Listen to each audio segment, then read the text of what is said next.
want you to raise your hand if you have been victimized by a Gemini. How many of you have ever felt personally victimized By a cishet Gemini man.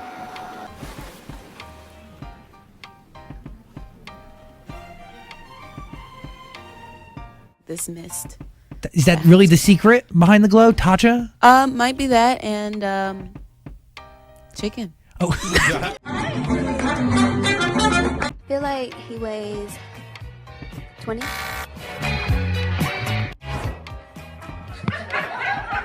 Okay, that means I'm weak. Can you serve us some facial expressions for the following things?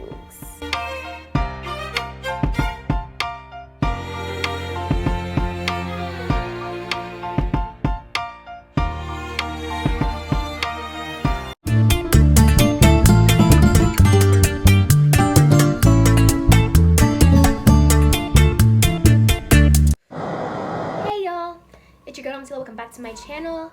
We're currently at 1,150 subscribers, so yay!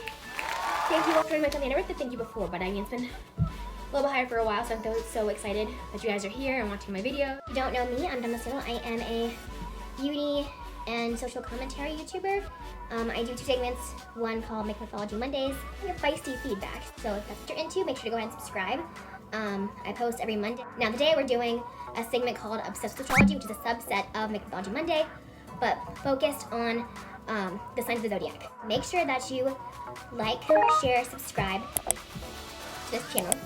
Just take a thing to do it now. Just do it right now, okay? So you don't miss anything. Hit the notifications bell. If you want to keep up with me and see what I'm talking about, you can follow me on Twitter. I have 2 IGs, one for my main singing, and then one for my beauty stuff. I have a Patreon if you want to see this content. Like, I have done a video about my coming out story, about my sexuality. So I constantly get that question of how do you know you're bisexual? So that video was going to explain that. And then if you want to just do one-time donation, because it is, you know, Black Music History Month, I do have a page on buymeacoffee.com. It's called buymeacoffee.com/dummymommy. You can go ahead and give me $5 and that helps give me more brow pencils and lip gloss for my tutorials. But yeah, now that I've done all my intro, let's dive into the story of Gemini. So today we are talking about the sign Gemini, which is the 3rd sign in the zodiac after Aries and after Taurus. Now, Gemini is your sun sign if your birthday falls between the dates of May 21st and June 20th. Now the word Gemini means twins in Latin, which I think is hilarious because there is the versions of this in each language are pretty consistent, like they work for Taurus, so I'm gonna put those on the screen now. So down for you guys, because it's pretty consistent across the languages, I think is so fascinating. Gemelos, gemelos, gemelos, gemelli, gemes. So Gemini is a mutable earth sign, which means they are very good at communicating and very intellectual. And since they are air signs, this has a special meaning, like it does for fire and earth. So fascinatingly enough, in the Chinese zodiac, air isn't a classical element like fire or water or earth, but it is considered the life force called Qi that resides in all living things. Air is considered Qi, which resides in everything. And I believe in everything, both physical of this material world and in the spiritual realm as well.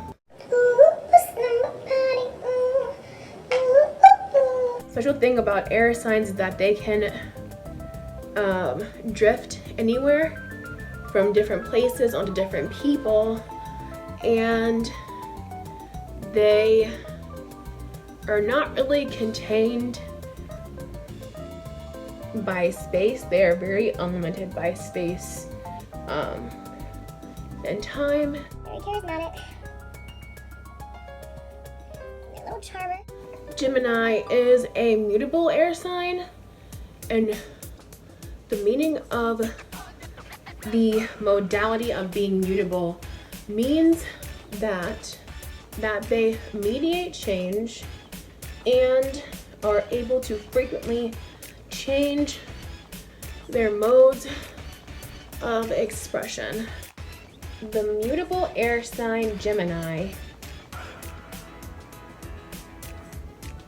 because they do something. I'm gonna get to it. Rides the circuit of ideas and disseminates what it collects. Gemini is ruled by the planet Mercury, which is the planet of the mind, planet of communication, and of intellect, which explains their very curious nature. So there is a Greek myth to explain the origin of Gemini and its lot, because the Greeks tend to do a lot, they tend to do the most. Why, I don't know, but that's just kind of how they are. Ooh, wow. That really came out fast. That's what she said. That's what she said!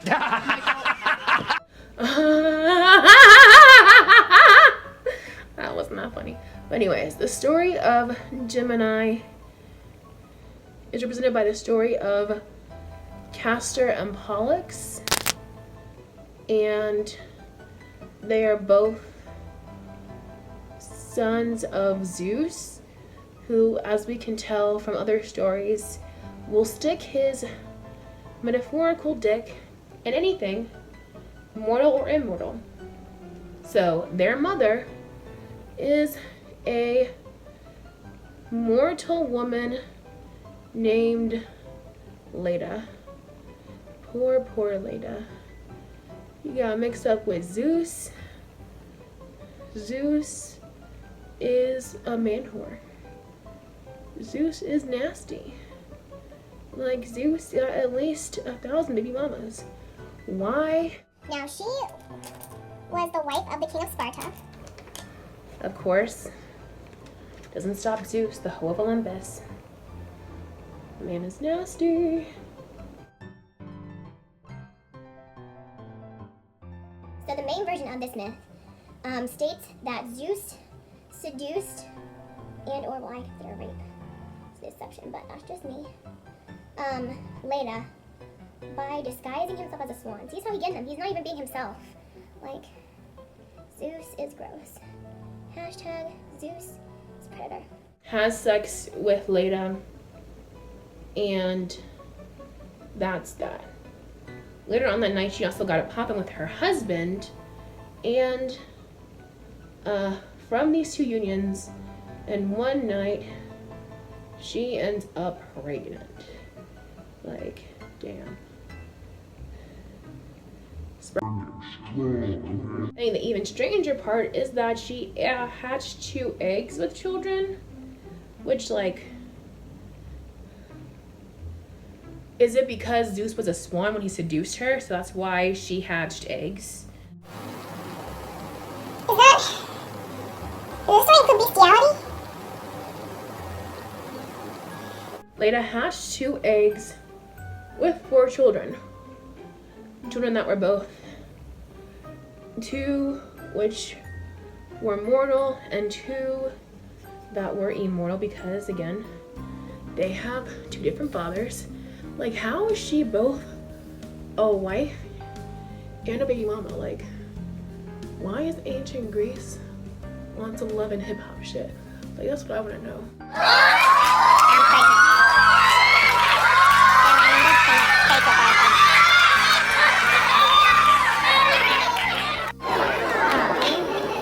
Ain't nothing fake about that.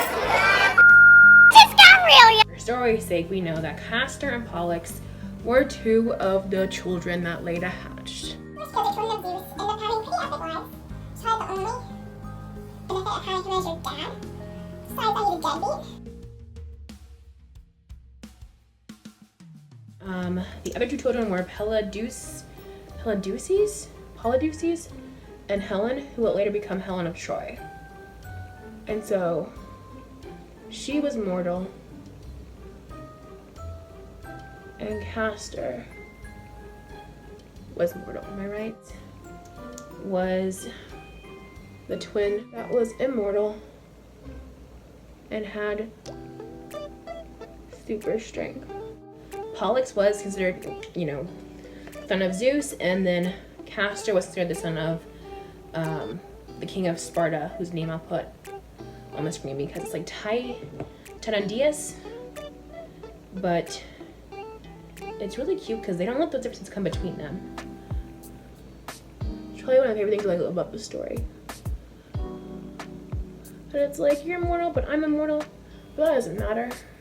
We're still brothers at the end of the day. We're still twins.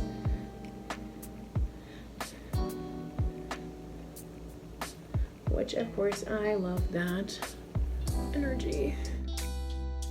Somehow, even though one's mortal and one's immortal, they're both identical twins that were inseparable from each other. Castor was a great horseman and Pollux was a great fighter. So together they went with Jason and the Argonauts on a ship mission at sea, where they saved them from a terrible storm. Also, they did help Jason on his quest for the Golden Fleece. Remember that we talked about in the Aries story, the Golden Fleece? Remember that story? Remember that? Sadly, you know, all good things must come to an end. Like the relationship between Castor and Pollux. Sadly, Castor was killed during the Trojan War. It was sad. So Pollux and his horse Pep mourned the death of Castor, but things were just never quite the same. Pollux's depression was so great that even Zeus noticed. You know, he took time off from ruining people's lives and banging other people's wives to notice that his son was actually like in pain, really taking the death of his brother very deeply, which is pretty understandable. Like, I know I'd be lost without my sister, and she's the younger one. Fun fact. Sadness was so overbearing Pollux. He came to Zeus and said, quote, "I cannot bear to live this mortal life without my brother." Please make me mortal. End quote. Zeus felt a lot of sympathy for him.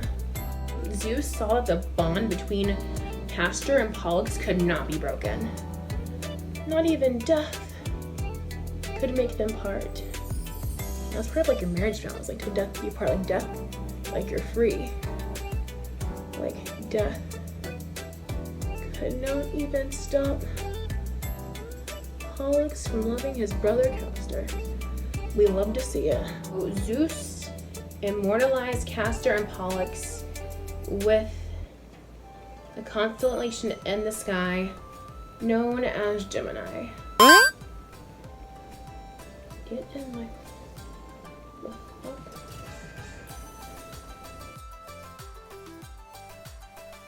Now in Babylon, the constellation for Gemini were known as the Great Twins, who were two bearded male twins, armed soldiers to the hilt. The fronting twin carries a weapon called Hinsu, which is a type of mace, in his right hand, while the rear twin carries a sickle cell axe in his left hand. The warlike nature of the Great Twins is fully portrayed through the corpus of celestial omens, Example given. If Venus stands between the great twins, the land will become altogether hostile. The great twins were armed and ready and guarding the entrances to the underworld.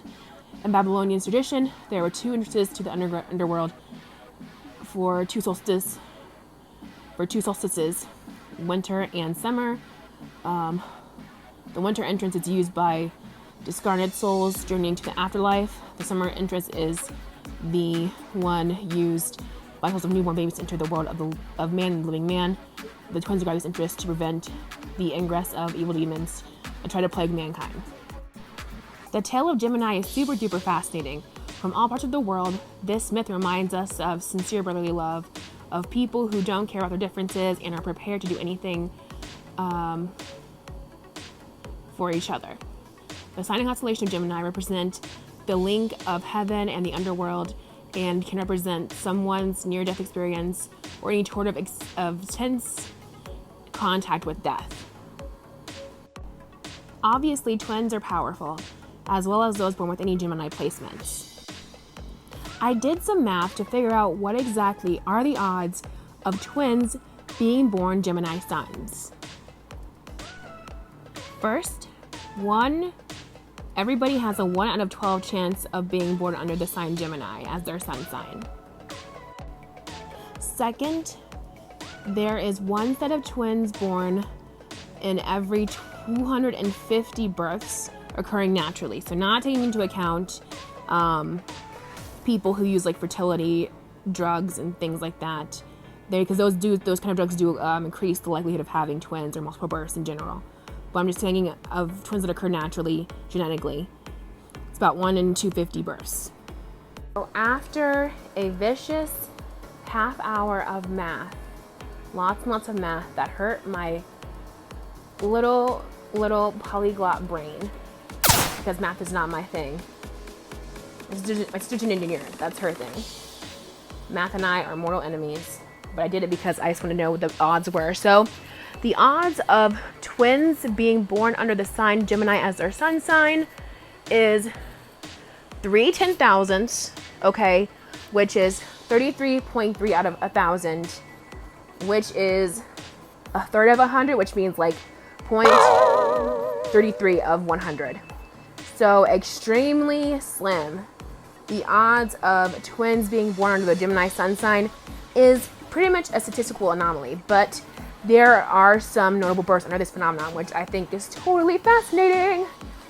One of those notable births is of Black trans icon Laverne Cox. She has a identical twin brother named Lamar who goes by M, and they were both born on May 29th of 1972, which I didn't realize that because he was the one who played her character pre-transition on the show. Which I was like, oh my gosh, that's so cool, queen. I love it. I love it. Because I was wondering, like, how did they get that person to look so much like her? I was like, how did they do, like, what kind of Hollywood magic is this? Like, that's crazy, but I'm so good for you, Laverne. Hope you're doing well. I'm happy Pride Month. Another one is the twins of Beyonce and Jay-Z, Rumi and Sir Carter, who were born on June 17th, 2017. Wow. Just wow. Like, how lucky can you be? First off, your mom's Beyonce. Like, Beyonce. Queen Beyonce is your mom, so you hit the jackpot there. And then also, too, you're born Gemini, under Gemini. They have superpowers. I'm convinced they have superpowers.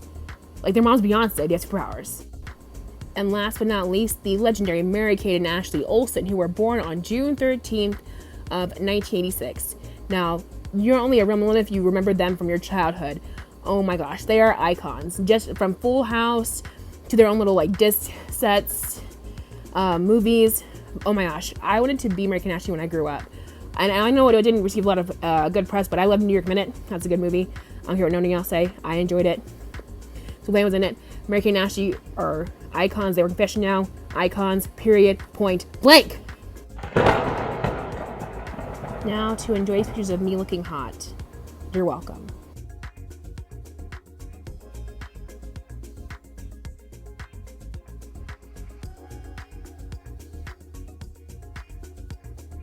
So similar. You haven't seen Spider-Man Homecoming?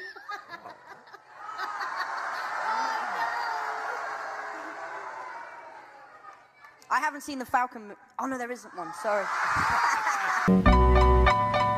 He's like, hey man, what's your deal? How are you here? I was like, well, let me tell you my secret. I'm actually Spider-Man.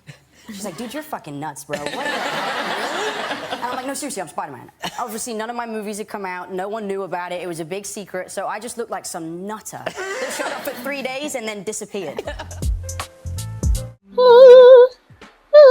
Night season takes place between May 21st and June 20th. And Gemini is the mutable air sign of the Zodiac. Modality of Gemini is mutable. Other mutable signs include Virgo, Sagittarius, and Pisces.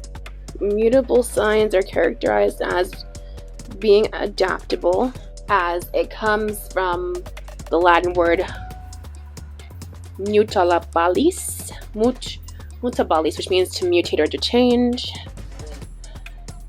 Of course, we love that. You love a good etymology lesson. Now, they can also be characterized as somewhat restless, but they are known for being charismatic and being able to bring people together. Mutable air sign Gemini rides the circuits of ideas and disseminates everything it can among what it collects.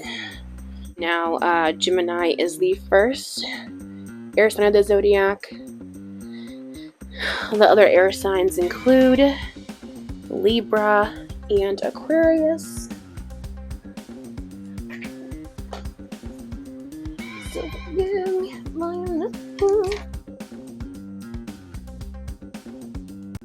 Earth signs are the doers, thinkers, and communicators of the Zodiac. They're masters of both small talk and deep conversation, which makes them really good at proliferation of ideas among people. Such a card word there, proliferation. Proliferation of ideas. People, and also good at bringing people together. Now, like we did before with the other two trios, we have an element pop culture trio, which is the Powerpuff Girls. I feel like it's most appropriate because, I mean, again, they do actually fly, so air signs, get it. But our Gemini of the trio is the lovely blonde and bubbly Miss Bubbles. The youngest, she's enthusiastic, she's friendly and quick-witted, very animated, while also being really compassionate and gentle and sensitive. And a little bit of a charmer too. So for that reason, she is the Gemini of the group. Come on, Sneer! I am not slow for a top, hop, hop, and away I go! I am not slow for a top, hop, hop, and away I go! For a top, hop! Oh, wait, for a top, hop! Hold on! I got it! For a top, hop, hop! Hold it! Hop, hop, hop, hop! Where is it? Hop, hop! Aha! For a top, hop, hop, and away I go!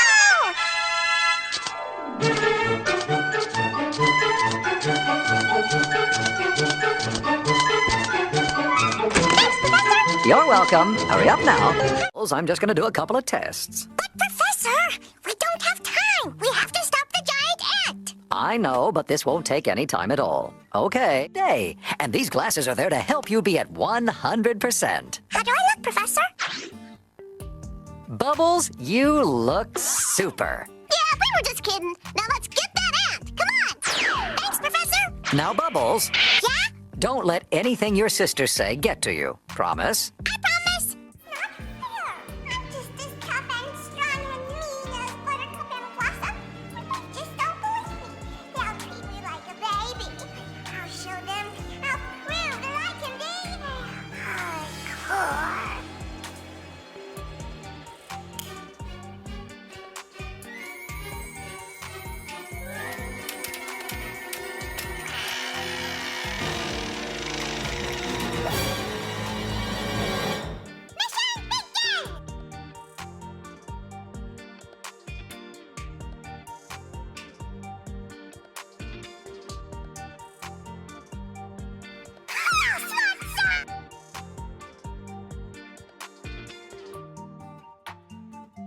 Now the word Gemini is Latin for twins. We love it. Love us some twins. You thought we were going to do one gold? Played yourself. Romance languages. We have Les Gemins in French, Gemelli in Italian, Gemelos in Spanish, Os Gemais in Portuguese.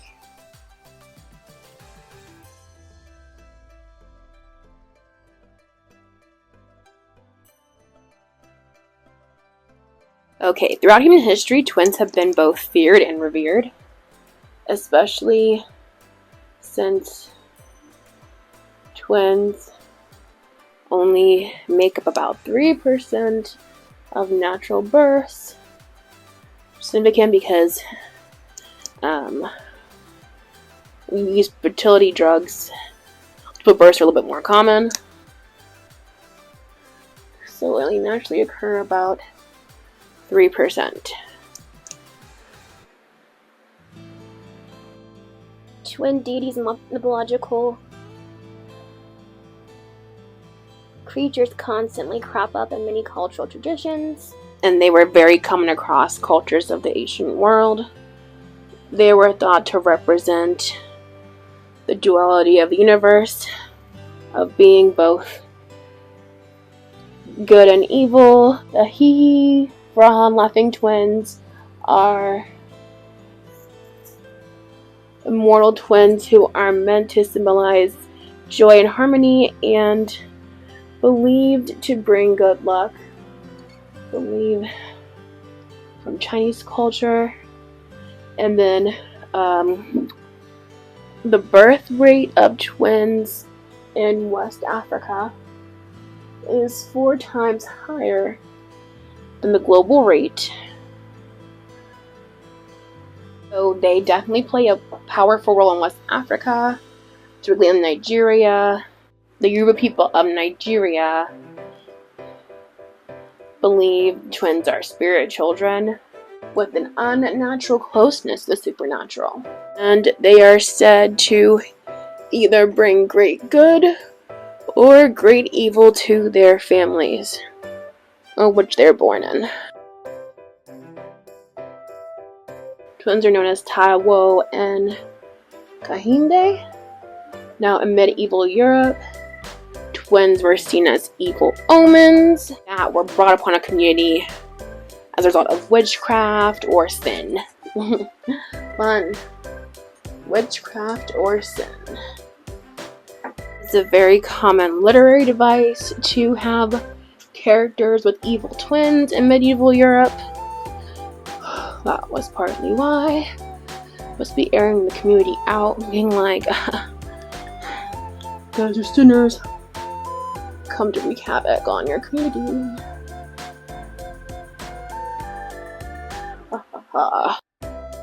Even into the present day, twins are somewhat, fetishized, but still nuanced in their portrayals, like on TV and media. We have love stories of them being exact opposites, but then also them having their own realistic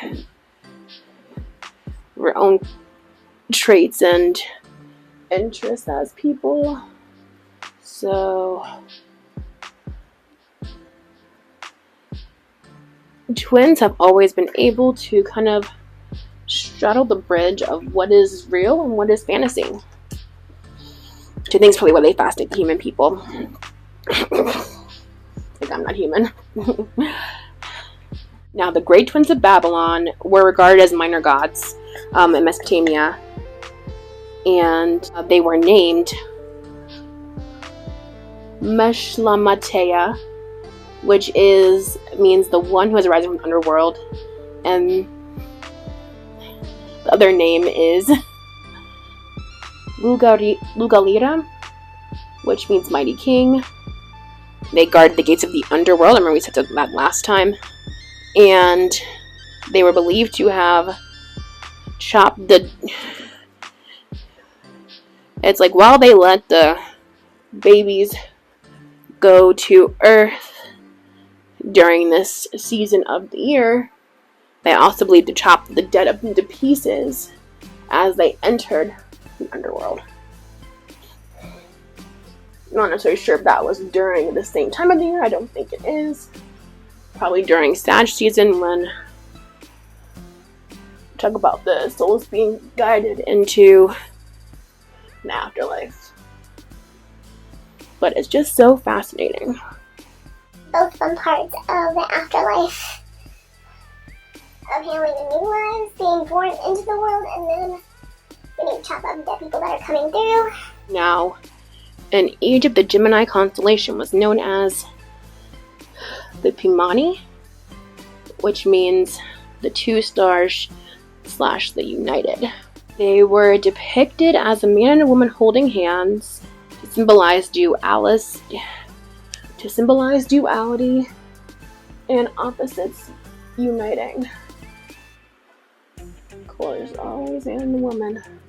So heterocentric. Now, the Egyptian mythology has the idea of Ka, which is a spirit double, who is considered like 1/5 of your soul. And then Ka was through the life force that separated the body from the spirit at death. Intense. And then aside from spiritual twins, there are many stories of that tell of like hero twins or like good versus evil twin sets. So once upon a time, the god Mars and the priestess Rhea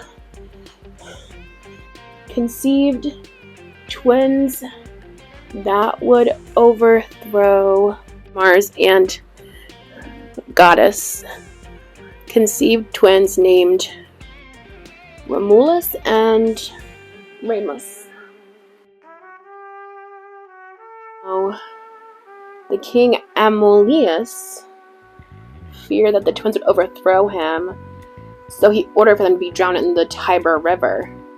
But instead, the servant placed them, and he placed the twins in a basket and pushed them down the river to the 7 hills. And the boys were then found by a she-wolf named Lupa, who nursed them and raised them as shepherds. As adults, Romulus and Remus were natural leaders and fighters. They killed King Amulius and reinstated Nimitaris, king of Alba Longa. Romulus built a wall around the Palatine Hall to found a settlement, yet Remus wanted to start a city settlement on the Aventine Hill. To make the decision, they consulted the aviary where the birds were examined to see what the gods favored. Birds were used to make the decision. Remus claimed he saw 6 birds, but Romulus saw 12, but Remus said he saw his birds first, so they should make a settlement on Aventine Hill. But Romulus started to build a wall around his hill. Remus jumped over the wall, and Romulus killed him. One could argue self-defense, but anyways, Romulus became king and founded Rome. Fun. Native American mythology also contains awesome stories of twins. The twin war gods of the Navajo undergo a series of shamic tests and trials on a journey to find their father, the sun, including dashing rocks and pairs of guardian animals. After passing the test, they win lightning bolt arrows from their father to rid the world of monsters. The creation story of the Maya, it revolves around the hero twins, Exblanque and Humpalapu. The Mayan twin gods undergo various tests, including the ball game that represents the battle between good and evil. The Death Lords try to trick them, but the twins win in the end. They become the moon and sun to watch over their people. The sign Gemini is ruled by Mercury, the planet of communication and intellect, much like the winged messenger of the Greek and or Roman gods. Awareness, logic, reasoning, our manner of thinking, and our thought processes are all under Mercury's domain. Gemini rules the 3rd house of astrology, which is the house of communication. It incorporates both the activities and technology that are used to employ knowledge It rules transportation in the sense of like correspondence, such as broken telephones and unsent messages. This also includes early education and language. Gemini rules communication within astrology, and Gemini appears to be split into two: light and dark, spiritual material, masculine and feminine. Gemini knows that the balance of duality is constantly changing and reconfiguring itself. The twins represent the sacred marriage of the body and the mind. Self-awareness requires a split in the mind for healthy and divinity to bloom in themselves. Gemini's sister sign is the fellow mutable sign Sagittarius. Gemini floats between the objectives, while Sagittarius can focus in on one goal, but both signs are free-spirited. Gemini is influenced by new logic and information, but Sagittarius continues to change based on motivation and passion. That's the difference between those two. But I do love the twin stories. They're also fascinating. I definitely feel like my sister and I are Remus and Romulus. I'm Remus. She definitely would kill me if I ever tried to stop her from founding a settlement. And that's all I gotta say. Love this story though. Here's the final look. Lots of dots for duality. Nice golden, bright and sunny like Gemini. Gemini, the golden messenger of the Zodiac. I'm not sure why I started singing, but you know, enjoy my faces. Top wand for a Gemini this. To other videos in the Obsessed with Astrology series, we're talking about characteristics of the big six for Gemini. With the Sun in Gemini, the urge for self-expression is strong. These Zodiacs are often just interested in collecting information as they are sharing it. Curious to a fault, Geminis have a finger in every pie. Solar Geminis are flexible and changeable people. Their ability to adapt quickly to new situations generally gains them plenty of new friends. Often quite adept in fitting in with others, Geminis easily adapt to the moods of those around them. They are the friends to people from all walks of life and are not easily intimidated. Their ability to attach themselves can make Geminis very objective and observant, a little difficult to get close to. Gemini Moon, okay. Moon Geminis are usually pleasant, witty, and charming people. At home and with family, however, they can be moody and irritable at times. People with Moon and Gemini are always interesting people. They always have a finger in every pie and are curious to a fault, and are generally well informed. Nervousness and worry are common traits with this lunar position. Underlying restlessness is common, and many lunar Geminis are needing more stimulation than others. Gemini Mercury. Mercury and Gemini people are quick-witted. They can come across as somewhat scattered. This is mainly due to their eccentric interest. They seem to know a little about everything. Turn to Mercury and Gemini people for lots of facts and figures as well as broad knowledge. Their learning is a little superficial. They generally have too many interests to delve too deeply into one. These Zodiacs learn best in a stimulating environment. They get bored easily but are fast learners. Impressionable to a fault, Mercury and Gemini people pick up from their environment more than most, and they can process information at lightning speed. The restlessness of Gemini is especially obvious when Mercury is placed in the sign. There is a nervous energy here that is unmistakable. Mercury and Gemini natives can be smooth talkers, even a little deceptive, although this is generally not with cruel intent. It's usually done with a sense of humor. In fact, it is more of a mental choice than anything. They're able to quickly spot a weakness and then play around with them. Venus and Gemini.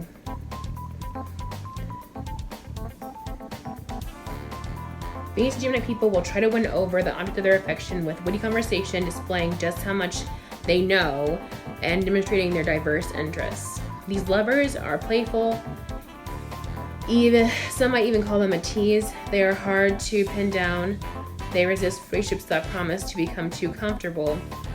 Even those with their sun in Taurus or Cancer, those whose outward demeanor may suggest some reserve and caution, will want the relationships to be stimulating and full of conversation with Venus and Gemini. Venus and Gemini, men and women, don't want to be tied or bogged down in their relationships. They appreciate lightheartedness and love. Although they're willing to talk perhaps endlessly about the relationship, they may get into the feeling. They are willing to talk perhaps endlessly about the relationship. You may get the feeling that they gloss over some of the deeper issues. Mars and Gemini. Mars is the planet that rules our drive and passions. In the mutable air sign Gemini, Mars is a little scattered and unfocused. Easily bored, Mars and Gemini natives need a fresh change of pace frequently to keep energy levels up. Somewhat odd thing, really. When there's nothing to do, these natives are exhausted. But if there's plenty of interesting things on their agenda, Gemini Mars natives can be powerhouses. More than most people, these individuals have a physical reaction to boredom. Besides possessing a passion for words, when Mars and Gemini natives get angry or fired up, they'll use the words as their weapon. Angry words are some of the most angry words. And then Gemini Ascendant.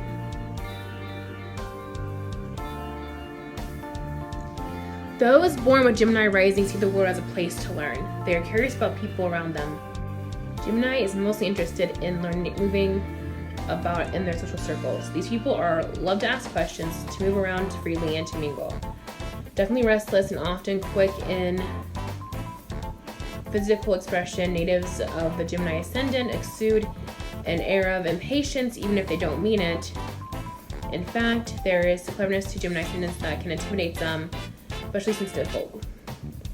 Their facility with words can be a wonderful asset, although sometimes Gemini rising individuals identify too much with their mental agility and forget in their personal interactions and communications to nurture the people around them.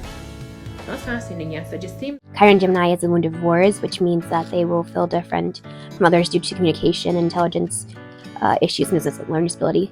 That's how it can manifest. Here. But now we're talking about what your big traits that you would have as a Gemini in your big six. That means Sun, Moon, Rising, Venus, Mars, and Mercury sign. So some downsides of being a Gemini, besides my evil exes. So they're known for being indecisive, known for being impulsive, and somewhat nosy. But honestly, as Capricorn, we're pretty nosy too, so I can't really fault them too much for that one. And known to be a little bit unreliable, because I think because they're very social. So they may make a lot of plans and forget them. But I mean, who hasn't done that once or twice, you know? No judgment here as a Capricorn. Done. Aquarius moon, so I guess I do understand because I have a lot of air energy in my chart. But positives, they are very adaptable, very good with new people, new places, very intelligent, as you can see, and very outgoing, and very perceptive. They very much, again, like are good at both the small talk and the deep conversations that one may have in your day-to-day life. And yeah, I think it's just so interesting that they're, even though I feel like the problem I've had with Gemini men are cis Gemini men, they're not communicative, but they know how to be communicative when they want to be. Because actually, literally, like their house, like Gemini is ruled by the house of communication and duality. And I think it's just fascinating. The twins are meant to communicate to the world, and I hope you enjoyed like the 2 here and 2 here for the duality.